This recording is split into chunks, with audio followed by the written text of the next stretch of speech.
ادھر علاقہ بجوات میں گیا، دریا توی سے آگے،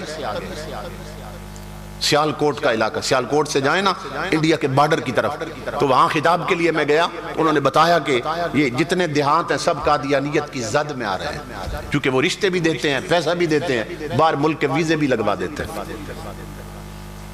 اور وہ خفیہ طور پر لوگوں کو کافر بنا رہے ہیں.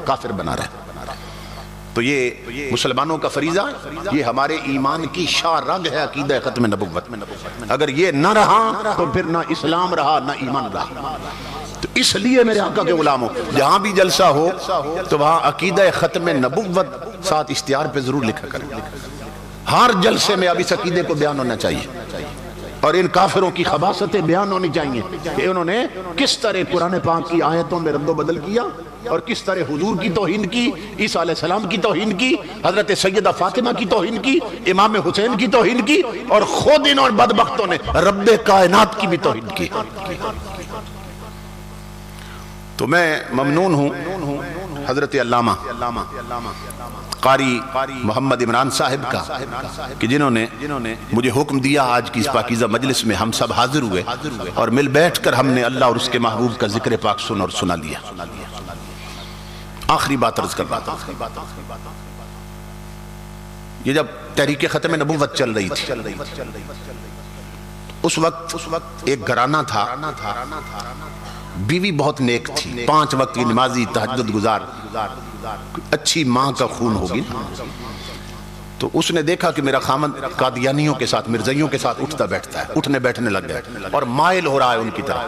اس کے بچے بیان کرتے، کچھ بیٹیاں تھیں کچھ بیٹے.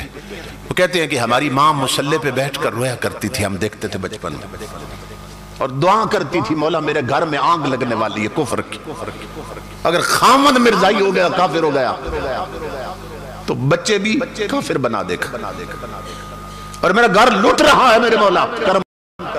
وہ بچے کہتے ہیں ہماری ماں ہمیں نا مصلی پہ بٹھا کر ساتھ تو کہتی تھی میرے ساتھ یہ وظیفہ پڑھنا ہے تم نے ہر نماز کے ساتھ 100 بار. ماں نے یہ وظیفہ بھئی ہمیں 100 بار پڑھایا اس دور میں. کیا چھوٹے چھوٹے کہتے ہیں بچے تھے ہم اس وقت، اب وہ بڑے ہو گئے، یہ کتاب میں بات آ چکی ہے ان کی. کہتے ہیں ماں کہتی تھی میرے بچوں تم نے 100 بار پڑھنا ہے، حضرت محمد آخری نبی ہیں، حضرت محمد آخری نبی ہیں، حضرت محمد آخری نبی. وہ ایک کوشش کر رہی کہ میرے مولا زبان پر میں لگا دیتی ہوں، یہ نقش میں جما دیتی ہوں، تیرا حبیب آخری نبی. اب دل بدل کے رکھنا اور قابو میں رکھنا میرے اللہ یہ تو تیرے اختیار میں. تو وہ بڑے ہو چکے ہیں. وہ کہتے ہیں اللہ نے کرم کیا، ماں کی دعائیں تھی اور رونا تھا کہ ہمارا گھر بچ گیا اور کفر داخل نہ ہو سکا ہمارے گھر میں. وہ بچے اب بڑے ہو چکے ہیں. وہ کہتے ہیں ماں ہماری فوت ہو گئی کچھ عرصے بعد. تو ایک ہی رات میں سب بچوں نے ایک ہی خواب دیکھا، ایک ہی خواب دیکھا. وہ خواب کیا دیکھتے ہیں؟ کہتے ہیں ماں جنت کے بہت بڑے محل میں سونے کے تخت پہ بیٹھی ہے اور سونے کا قرآن پڑھ رہی ہے.